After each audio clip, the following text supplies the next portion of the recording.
সরকারি প্রকল্পের ঘর পাইয়ে দেওয়ার নাম করে টাকা চাইতে এসে ধরা পড়ল দুজন। ঘটনাটি ঘটেছে মুর্শিদাবাদের রানীতলা থানার অন্তর্গত রানীতলা বাজার সংলগ্ন এলাকায়। জানা যায় ওই এলাকায় এক বাড়িতে এক ব্যক্তি সহ একটা মহিলা হঠাৎ প্রবেশ করে। তারপরে এক বৃদ্ধা মহিলার কাছ থেকে তার ডকুমেন্টস চায় ওই দুজন, আর তার কিছুক্ষণ পরেই বলে 200 টাকা এখন দিতে হবে, কিছুদিন পর 10,000 টাকা দিতে হবে, তাহলে আপনার নামে ঘর চলে আসবে। এ কথা বলে ওই বাড়ি থেকে বেরিয়ে যায় 200 টাকা নিয়ে।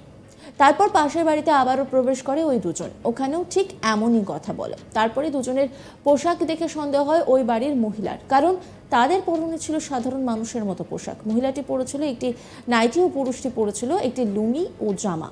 তাতেই সন্দেহ হয়, কারণ অফিসের কোনো কর্মচারী লুঙ্গি বা নাইটি পরে কারো বাড়ি ভিজিট করতে আসে না। তারপরে তাদের আটকে রাখে এলাকার মানুষ। তারপর এলাকার মেম্বারকে খবর দিলে তিনি এসে রানীতলা থানায় খবর দেন। রানীতলা থানার পুলিশ ঘটনাস্থলে যায় আর দুজনকে থানায় নিয়ে যায়। পুরো বিষয়ে তদন্ত শুরু করেছে রানীতলা থানার পুলিশ।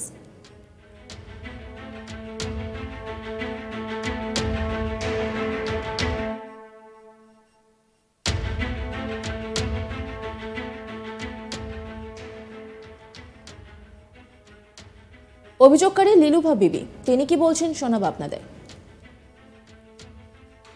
ওই ঘরের ব্যাপারে বললো যে ঘর দিব, সেই লেগে মানে সন্দেহটা জাগলো যে ওই খাতা কলম এসব কিছু নাই। আমার খাতা আছে, আমাকে না ফোন নাম্বার লিখে দিল। তো আমি বললাম যে সব ঘরে আছে, মানে এমন কোনো মানুষ নয় কোনো সরকারি কাগজ করতে আসলে খাতা কলম মানে একটা ব্যাগ এক্সট্রা থাকে ওদের কাছে, আর ওদের কাছে কিছুই নাই।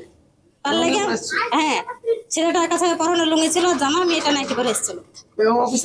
হ্যাঁ হ্যাঁ, ওই যে বললো যে ঘর করে দেবো, হচ্ছে মানে কাগজ লিওস মতে 500 টাকা হচ্ছে লাগবে, আর যদি ঘর মানে দেয়, আর যদি হচ্ছে যে মানে কেউ বাধা দেয় তাহলে 10,000 টাকা লাগবে।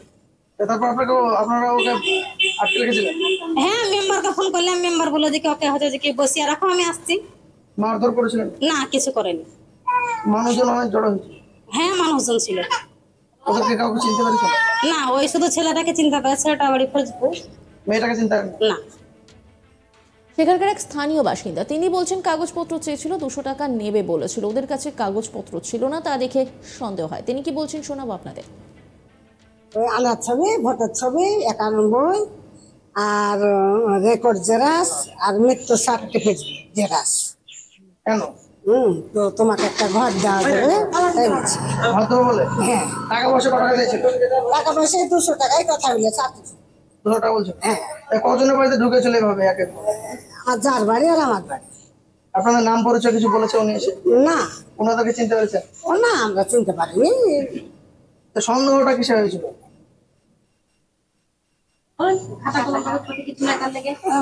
সন্দেহ বলতে খাগো তোমাদের কাছে কিছু নাই, কত হচ্ছে কি আমরা এখন এমনি করে বেড়াই, এই বলতেছি, আর কিছু বলে। লুঙ্গি পরে এসেছিল? একটা বেটা ছেলে লুঙ্গি আছে নাকি না হেঁটে এসেছিল, বাইকটা এসেছিল? আমি তা দেখিনি। এই নিয়ে একটি রিপোর্ট তুলে ধরেছেন আমার কলিগ গোপাল ঠাকুর, দেখাবো আপনাদের। সরকারি প্রকল্পের ঘর পাইয়ে দেওয়ার নামে টাকা চাইতে এসে ধরা পড়ল দুজন। ঘটনাটি ঘটেছে মুর্শিদাবাদের রানীতলা থানার রানীতলা বাজার সংলগ্ন এলাকায়। জানা যায় যে রানীতলা বাজার সংলগ্ন এলাকায় এক ব্যক্তি এবং এক মহিলা রীতিমতো এক বয়স্ক মহিলার বাড়িতে ঢোকেন এবং সেই মহিলার কাছ থেকে ঘর পাইয়ে দেওয়ার নাম করে তার বাড়ির এবং পরিবারের ডকুমেন্ট চেক করতে চান এবং ডকুমেন্ট চাওয়ার পরে তিনি বলেন যে 200 টাকা এখন দিতে হবে, পরে 10,000 টাকা দিলে আপনার নামে ঘর চলে আসবে। আর এমন কথা বলার পরেই 200 টাকা নিয়ে সে আবার সেই মহিলা এবং সেই ব্যক্তি আবার পার্শ্ববর্তী ঘরে চলে যান। সেখানটাতেও ঠিক এমনই কথা বলেন, আর এই রকমই বেশ কয়েকটি বাড়িতে তারা প্রবেশ করেছিলেন। আর এই প্রবেশ করার এই একই কথা বলায় স্থানীয় মানুষদের সন্দেহ হয়। সন্দেহ হওয়ার কারণ, কোনো ব্যক্তি যদি কোনো অফিস থেকে কারো বাড়িতে ভিজিট করতে আসেন, তাদের সাধারণ ক্ষেত্রে মহিলা কখনো নাইটি পরে আসবেন না, আর কোনো পুরুষ লুঙ্গি এবং জামা পরে কখনো কারো বাড়িতে ভিজিট করতে আসবেন না। এমনটাই এই মহিলা এবং ওই ব্যক্তির বিরুদ্ধে স্থানীয় মানুষদের সন্দেহ হলে তাকে আটক করে রাখে এবং আটক করার পরে স্থানীয় মেম্বারকে খবর দেওয়া হয়। পঞ্চায়েতের মেম্বার আসেন, বিষয়টি তিনি জানেন এবং রীতিমতো রানীতলা থানার পুলিশকে খবর দিলে ঘটনাস্থল থেকে রানীতলার পুলিশ ওই মহিলা এবং ব্যক্তিকে আটক করে নিয়ে যায়। এবং কী কারণে তারা এই টাকা চাইছিলেন, কি তাদের উদ্দেশ্য ছিল এবং কোথা থেকে তারা এসেছিলেন, আর রীতিমতো লুঙ্গি আর জামা পরে এক ব্যক্তি, অন্যদিকে এক মহিলা নাইটি পরে কিভাবেই তারা বাড়ি বাড়ি ঘুরে এই টাকা সংগ্রহ করছিলেন বা সরকারি প্রকল্পের নাম করে টাকা চাইছিলেন, পুরো বিষয়টাই তদন্ত করছে রানীতলার থানার পুলিশ। অন্যদিকে এই ঘটনায় রীতিমতো শোরগোল পড়েছে রানীতলা বাজার সংলগ্ন এরিয়ায়। সেখানকার মানুষ বলছেন যে একটি সরকারি প্রকল্পের টাকা এইভাবে 10,000 টাকা এবং 200 টাকা এখন নিয়ে কিভাবে তারা সরকারি প্রকল্পের ঘর দেবেন। যদিও বা এক অংশের বক্তব্য, এর আগেও মুর্শিদাবাদ জেলার বিভিন্ন অংশে দেখা গেছে যে সরকারি প্রকল্পের ঘরের জন্য স্থানীয় মেম্বার অথবা পঞ্চায়েত সদস্য অথবা কোনো ব্যক্তিকে রীতিমতো টাকা দিতে হয়েছে, তবেই তাদের নামে ঘর আসবে বলে অনেক অভিযোগ উঠেছে বিভিন্ন দপ্তর এবং বিভিন্ন ব্যক্তির বিরুদ্ধে। সরকারি প্রকল্পের ঘর পাইয়ে দেওয়ার নাম করে টাকা চাইতে এসে ধরা পড়ল দুজন। আর এই ঘটনাটা মুর্শিদাবাদের রানীতলা থানার অন্তর্গত রানীতলা বাজার সংলগ্ন এলাকায়।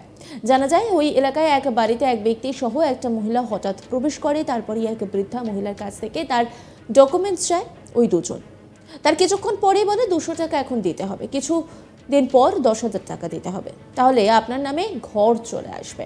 এ কথা বলে ওই বাড়ি থেকে বেরিয়ে যায় 200 টাকা নিয়ে। তারপর পাশের বাড়িতে আবারও প্রবেশ করে ওই দুজন, ওখানেও ঠিক একই কথা বলে।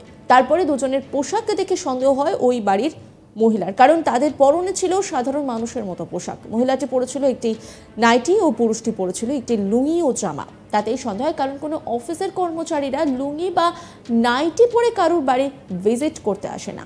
তারপরেই তাদের আটকে রাখে এলাকার মানুষ। তারপর এলাকার মেম্বারকে খবর দিলে তিনি এসে রানীতলা থানায় খবর দেয়। রানীতলা থানার পুলিশ ঘটনাস্থলে এসে দুজনকে থানায় নিয়ে যায়। পুরো বিষয়ে তদন্ত করছে রানীতলা থানার পুলিশ।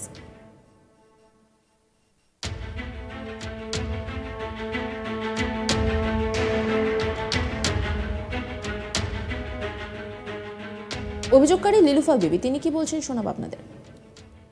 ওই ঘরের ব্যাপারে কি ঘরের ব্যাপারে বললো যে ঘর দিব, সেই লেগে মানে সন্দেহটা জাগলো যে ওই খাতা কলম এসব কিছু নাই, আমার খাতা চাই, আমাকে না ফোন নাম্বার লিখে দিল।